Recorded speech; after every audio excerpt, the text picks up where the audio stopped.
Oh, hey, what are you doing there? Why are we recording? I'm just playing RuneScape here. I'm just having a good old. Oh, oh yeah, we're reviewing a movie right now. I forgot about that. We're reviewing a movie about video game addiction and MMOs and about finding people in video games from like 2007 or something. It's called Second Skin. Another movie I heard about back in the day on the All Gen Gamers podcast.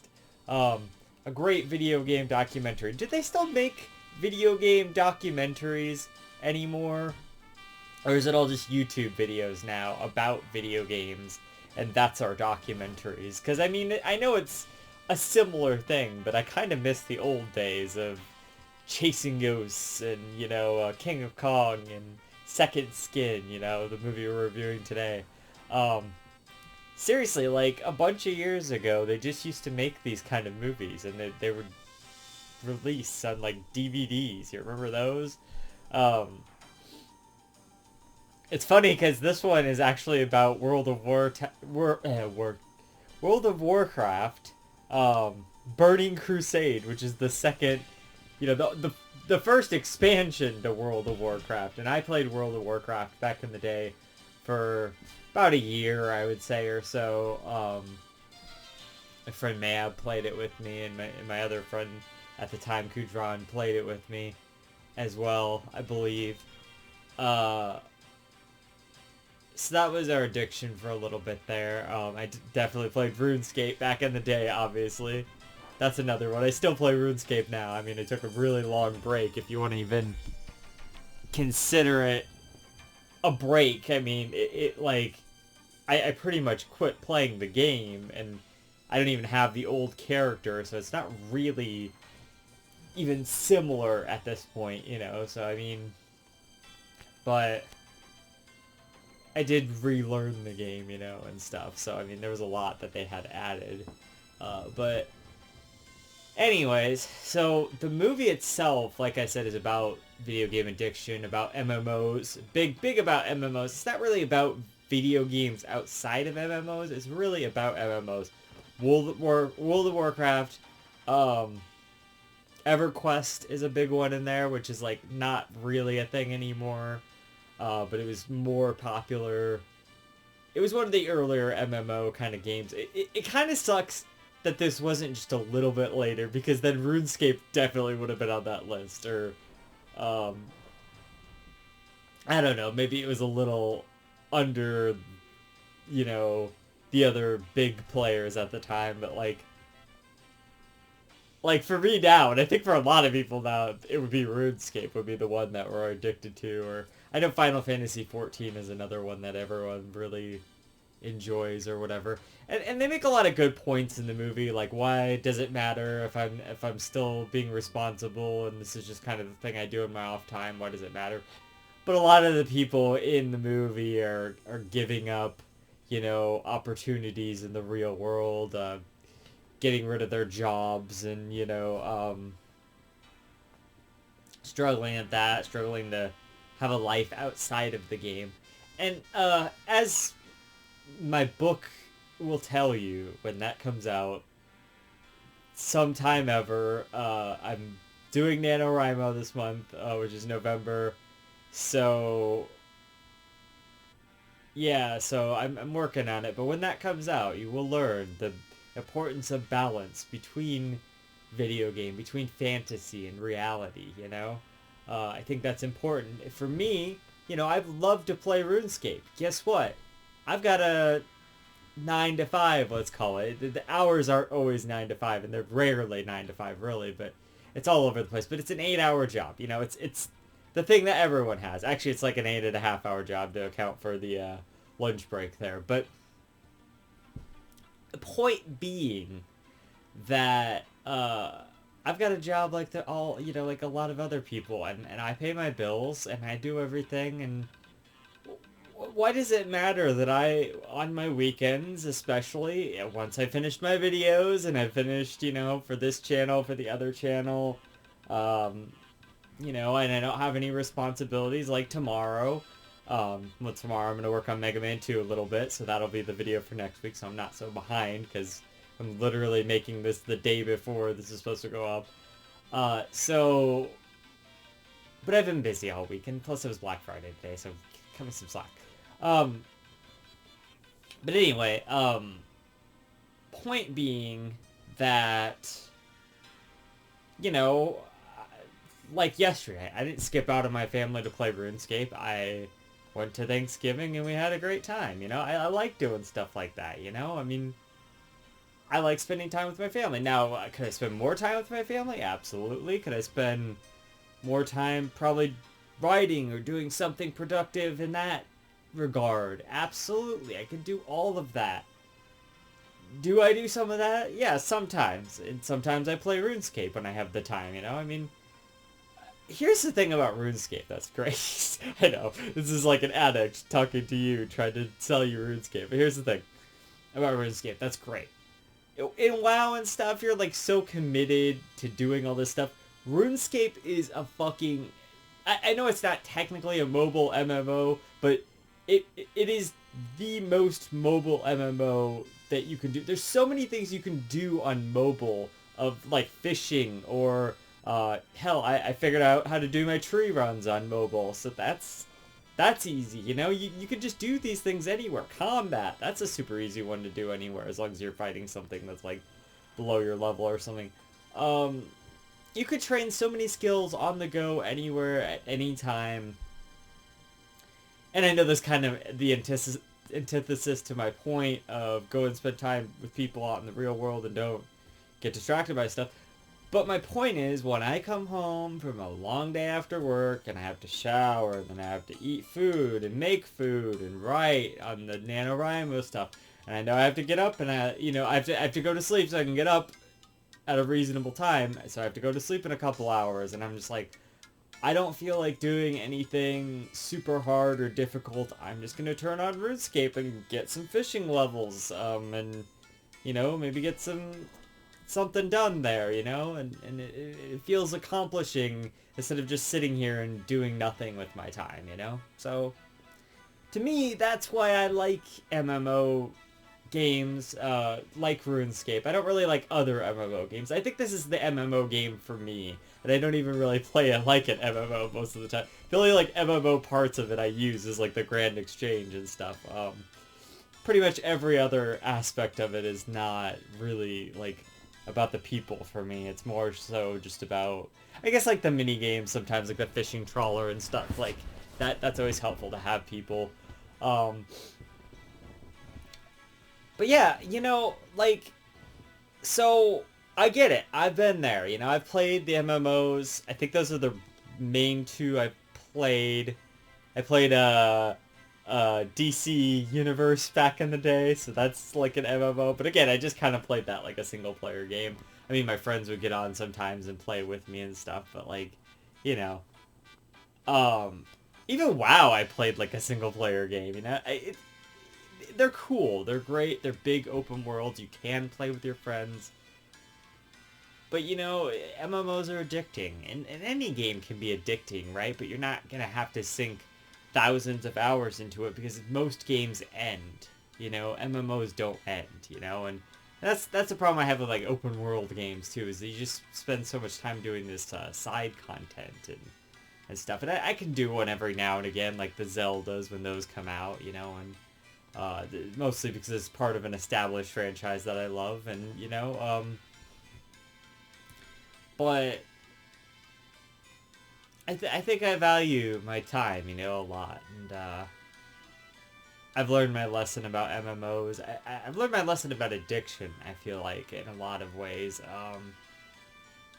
Yu-Gi-Oh! And, I mean, addiction to collecting, I guess, was definitely a thing for a minute there. I feel like sometimes I do have, like, an addictive personality. So I understand where these people are coming from, for sure. But, like I said, there's a balance. You gotta learn that balance, and that's a part of life, you know, learning that balance. And a lot of these people, they have they've gotten great opportunities through the games. They make friendships in these games. They make relationships in these games. Like half the cast is like there's one storyline in particular that they focus on is like this girl and this guy who like met in EverQuest, and then they just like meet up in real life, and they've got real problems and stuff, and that's gonna happen because you're real people, and you've only talked on this game for a while, but it's like in Ready Player One, how Sam's like, oh well, you don't really know me, but it's like, yeah, I do know you, I just don't know all of you because I haven't been there with you physically, but at the same time, I do know the personality you, the inner you, the royal you, as it were. Anyway, so, I get it. I've been there,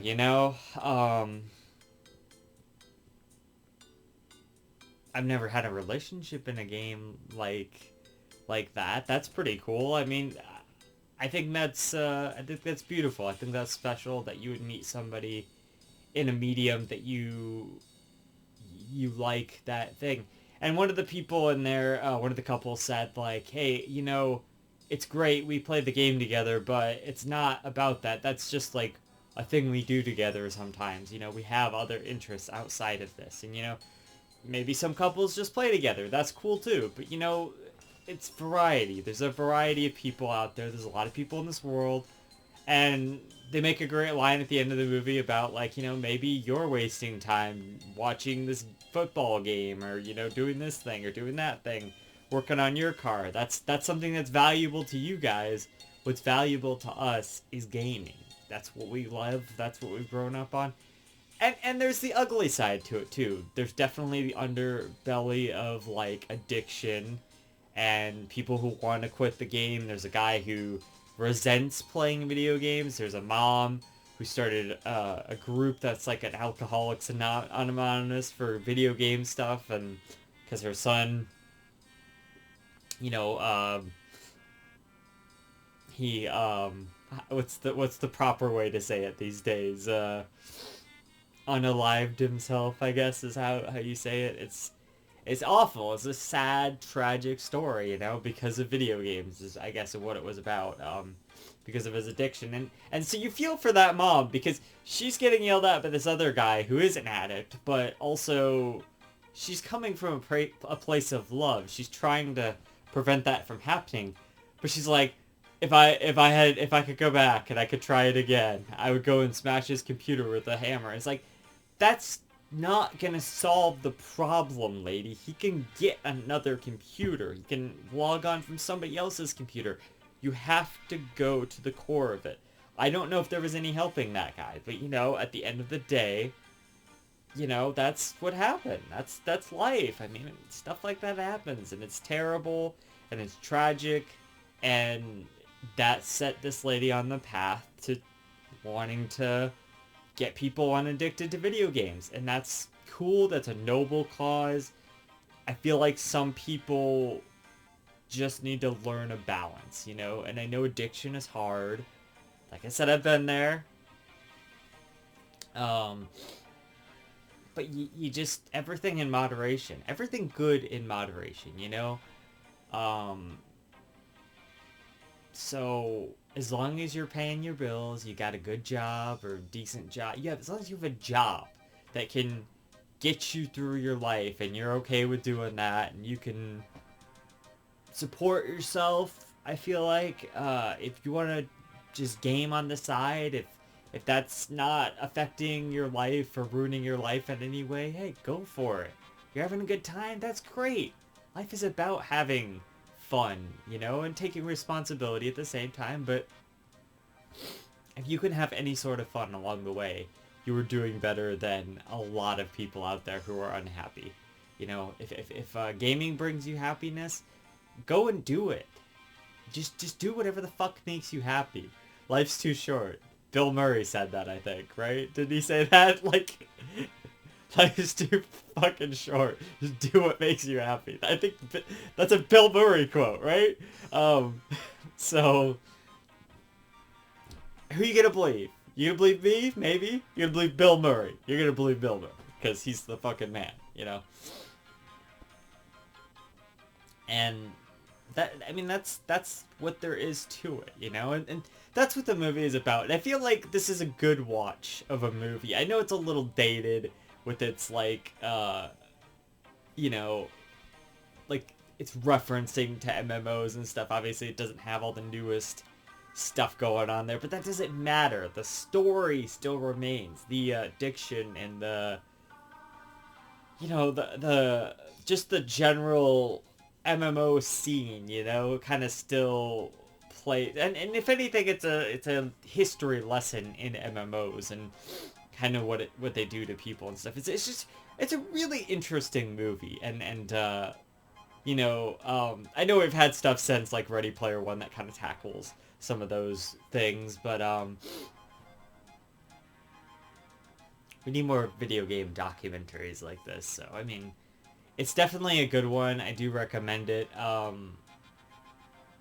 think you definitely feel interested in all of the characters, and you get to see their lives, and you get to see, yes, they're addicted to this game, but they have other things beyond that, and most of them end up in a good place at the end there. So, and obviously that was years ago, so maybe not so much, or they just wanted to wrap it up for a happy ending to the story, but